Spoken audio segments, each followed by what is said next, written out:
اليوم العطر وين؟ من قصة للعطور جايب لكم عطر الفخامة. بس شوفوا لي انتو الباكيجينج من برا، هلا بس فرجيكم العطر من جوا رح تنخيلوا.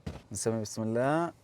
والآن مع الفخامة بحد ذاتها، اسمه مارتينيك اوسمانتوف. شوفوا لي بس انتو فتحة العطر، يا إلهي. حاطين هون لوجو قصة، واو ماجنتيك. انظروا أيها السادة في تمعن، إنه العطر الجديد من قصة. عاملين تصميم جديد لعطور السيجنتشر عندهم، حتى القفل ماجنتيك. العلبة 200 ملي، حجمها كتير مرتب وحلو. هلا صار وقت نبخبخ. قولي على قلبي بصراحة أنيق العطر. صح العطر رايح لونه على الأحمر مدري زهري، ما بعرف شو ده اللون، اكتبوا لي لونه بالتعليقات. بس العطر يونيسكس يعني.